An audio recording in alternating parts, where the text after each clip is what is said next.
Beaucoup d'entrepreneurs ne réalisent pas que le stress, l'anxiété qu'ils éprouvent sont provoqués par des problèmes d'argent. De la finance vous sert au creux de l'oreille tout ce que vous devez savoir pour avoir l'esprit tranquille quand vous pensez à vos finances.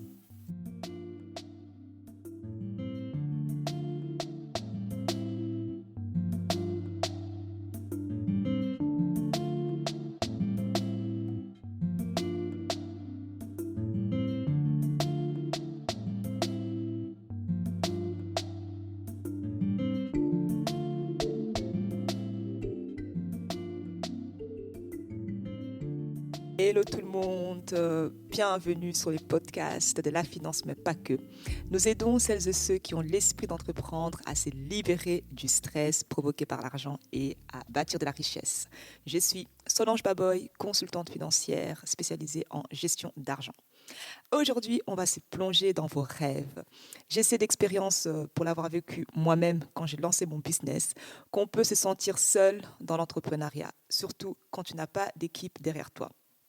Il y a des jours où ta famille est déjà au lit, mais toi, tu es encore debout. Tu passes de longues nuits, des nuits blanches à travailler sur ton projet, ces rêves que tu as. Ces projets te semblent tellement énormes que tu te dis, je n'y arriverai jamais, c'est impossible.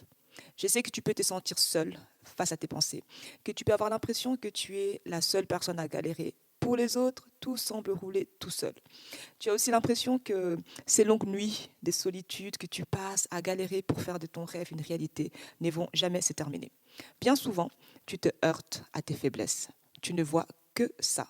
Toutes ces choses que tu ne sais pas. Toutes ces choses qui ne sont pas naturelles pour toi. J'aimerais juste t'encourager et te dire que tu n'es pas seul à vivre ça.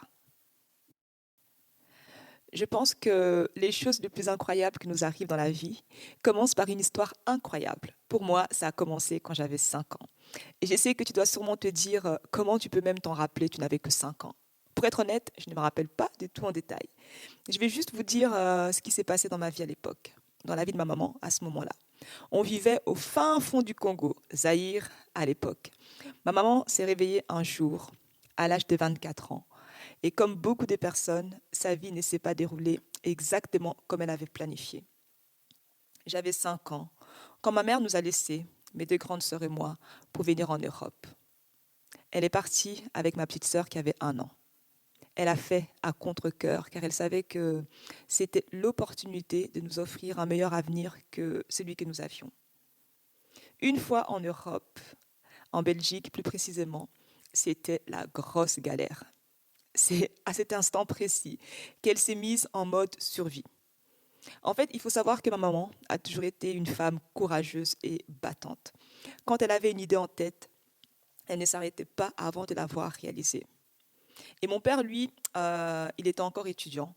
Il avait été envoyé par les Zaïre à l'université de Louvain-la-Neuve pour faire une spécialisation et puis un doctorat. Du coup, il n'avait pas de revenus. Il vivait à 3 dans sa chambre d'étudiant. Ma maman a alors décidé de faire quelque chose de créatif pour gagner de l'argent. Elle a décidé de devenir son propre patron et de proposer ses services en tant que femme de ménage à différentes familles. Elle parlait de ce qu'elle faisait autour d'elle. Elle mettait des annonces dans le journal Le Vlan et aussi des annonces au coin, petites annonces de certains supermarchés. Et oui, à l'époque, en fait, on n'avait pas Facebook, Instagram. On n'avait pas les réseaux sociaux qui nous permettent de pouvoir faire connaître nos prestations, faire connaître nos produits aussi facilement qu'aujourd'hui. Son objectif à maman était de mettre suffisamment d'argent de côté pour faire venir ses enfants en Belgique et leur donner des meilleures chances de s'en sortir dans la vie, surtout en tant que femme. Elle s'est renseignée à gauche et à droite pour savoir les démarches à suivre pour réunir sa famille. Elle a travaillé dur pendant des années et l'argent qu'elle gagnait, elle le gérait super bien. En fait, ma maman, elle a toujours été forte avec les chiffres. Quand elle avait 16 ans, elle aimait beaucoup les cours de comptabilité. Elle s'est beaucoup privée. Elle a fait des sacrifices pour réaliser son rêve et elle n'a jamais rien lâché. 30 ans plus tard, on est tous là en Belgique, réunis, et on ne s'est plus jamais quittés. Cette histoire de persévérance de maman pour réaliser son rêve m'a toujours inspirée. Elle a même repris ses études à 40 ans passés pour devenir infirmière. Elle a acheté son appartement, elle a investi au Congo. J'ai des souvenirs incalculables du courage des mamans. Je me rappelle, elle était allée voir un échevin pour me donner un travail. Elle est aussi partie trouver le service social de mon école pour m'aider à payer mon Erasmus à Londres. Et oui, on n'avait pas beaucoup de moyens, mais maman se débrouillait toujours pour qu'on ne manque de rien d'essentiel et on n'avait pas de dette. Pendant les vacances, je l'accompagnais faire les ménages pour gagner un peu d'argent de poche. Je me rappelle me réveiller très tôt. Les enfants qui habitaient les maisons où on partait nettoyer, eux dormaient encore. Comment je les enviais. Je me rappelle que quand je retournais à l'école, mes amis me racontaient où ils étaient partis en vacances, ce qu'ils avaient visité, les activités qu'ils avaient fait en famille. Ils m'envoyaient même des cartes postales, c'était trop beau. Et puis ils me demandaient, et toi alors Solange, qu'est-ce que tu as fait? Et moi je répondais, je suis restée à la maison. Je n'ai rien fait de spécial. Très vite, je me suis rendu compte qu'on n'avait pas les mêmes privilèges. Moi, je n'étais que la fille dont les parents n'avaient pas les moyens, pas le droit d'aller au cinéma, faire des restaurants, partir en vacances ou autre. Notre activité, comme on s'ennuyait avec mes sœurs, on prenait le bus et on le faisait d'un terminus à l'autre. Je savais juste que je n'avais pas droit à de l'argent des poches et que si je voulais m'acheter quelque chose, il me fallait travailler et économiser. Parfois, quand les tontons venaient à la maison, ils m'envoyaient leur acheter de la bière et ils me laissaient garder la monnaie. Je m'empressais de les mettre dans ma tirelire. Tout cela a façonné la personne que je suis aujourd'hui. Croyez-moi ou non, mais l'histoire de ma maman et son exemple incroyable en tant que battante, femme audacieuse et courageuse a façonné la femme que je suis aujourd'hui. J'ai été élevée par une femme qui est une survivante, une combattante, qui ne s'excusait pas pour ses rêves ou ne s'est jamais assise à subir et regarder les choses. J'ai été élevée par une femme qui a élevé une famille et qui a impacté sa communauté parce qu'elle a été assez courageuse, car elle a mis un pied devant l'autre en direction de ses rêves. Voilà pourquoi je suis la femme que je suis aujourd'hui. Voilà aussi pourquoi je vais vous équiper pour faire la même chose. Cela fait des mois que j'accompagne, je coach et je forme celles et ceux qui ont l'esprit d'entreprendre. Il n'y a rien de plus merveilleux que de voir une personne entrer dans sa destinée et réaliser son plein potentiel. Utiliser les dons qu'elle a pour gagner de l'argent et changer le cours de sa famille. De nos jours, les barrières pour lancer son business sont de plus en plus faibles. Si tu as une idée, tu peux commencer ton business avec rien, juste une page Facebook, un compte sur les réseaux sociaux. Plus que jamais, on peut créer un business, on peut gagner de l'argent selon nos propres règles, avec une incroyable flexibilité de chez soi. Vous pouvez créer un business à partir de quelque chose que vous aimez. Commencer un business de chez soi n'est pas de l'ordre de conte de fées. Je coach les entrepreneurs à faire cela. C'est quelque chose que j'ai moi-même fait. J'avais 38 ans quand je me suis lancée en entrepreneuriat. Tout comme les personnes que j'accompagne, l'idée est en fait venue de quelque chose que j'aimais faire et pour laquelle j'étais naturellement douée. J'ai toujours été douée pour tout ce qui est planification et gestion et j'ai toujours aimé aider et encourager les autres. Ma famille m'appelle la reine de l'ordre. En 2019, Laura, une très bonne amie de ma petite sœur, m'a dit, tiens Solange, je te vois bien aider les gens à bien gérer leur argent. J'aimerais qu'on travaille ensemble et que tu viennes éclairer les entrepreneurs sur la gestion d'argent parce que c'est vraiment chaud. Je ne savais pas comment j'allais faire, par où commencer. J'ai fait un pas de foi, j'ai accepté. Je l'ai vu en tout cas comme une opportunité à saisir pour lancer un business afin d'avoir des revenus complémentaires. L'argent gagné m'aiderait à investir et à soutenir maman. En fait, mon rêve, c'est d'être en mesure de soutenir mes parents financièrement. Toute ma vie, j'ai vu ma mère courir, s'épuiser pour gagner de l'argent. Même maintenant, elle continue de travailler alors qu'elle est complètement fatiguée. C'est vrai que j'ai toujours été douée pour la gestion et mon aventure entrepreneuriale a commencé avec un don naturel que j'avais. Et comme beaucoup d'entrepreneurs, cela a surgi de quelque chose que j'ai toujours aimé. J'ai toujours été passionnée par la gestion. Tu as peut-être toi aussi vécu ce que j'ai vécu. C'est vrai que quand tu commences un business, tu peux te sentir complètement noyé. Mais la solution, c'est de juste suivre le flot. Moi, ce que j'ai fait, je me suis formée en coaching financier. J'ai participé à des séminaires sur l'entrepreneuriat, j'ai assisté à des conférences sur la finance, j'ai lu des livres, j'ai trouvé un nom, j'ai créé mon site internet. Je n'avais personne pour me dire quoi faire, me guider, personne pour répondre à mes questions. J'avais juste les livres Comment devenir un leader de Dr. Miles Monroe. Pour être honnête, la plupart des personnes ne se lancent pas en entrepreneuriat parce qu'elles sont passionnées par l'entrepreneuriat. Elles se retrouvent là parce qu'elles aiment ce qu'elles font. Et l'entrepreneuriat est juste un moyen de partager cela avec le monde extérieur. Je sais aussi que pour avoir accompagné des dizaines d'entrepreneurs, l'entrepreneuriat est différent d'une personne à l'autre. On est tous uniques. On a tous des dons, des forces, des talents et des épreuves que nous amenons dans l'entrepreneuriat. C'est pourquoi nous sommes là pour vous aider. Voilà pourquoi on a créé un podcast juste pour vous.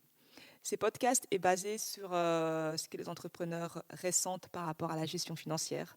J'ai fait des recherches sur de nombreux entrepreneurs. Ces podcasts prennent en compte les besoins des entrepreneurs en ce qui concerne la gestion financière. Je comprends à quel point gérer ses finances en tant qu'entrepreneur peut être un vrai casse-tête. Quand tu commences, tu as plein d'énergie, plein de motivation, plein de fun, plein d'espoir et des possibilités. Tous ces rêves que tu pourrais réaliser, tu t'imagines à quoi pourrait ressembler ton produit, ton logo, tes services que tu vas fournir, etc. Et tu peux te prendre un mur concernant l'argent. Toute cette excitation, l'espoir, les rêves, plus rien. Juste des nombreuses interrogations.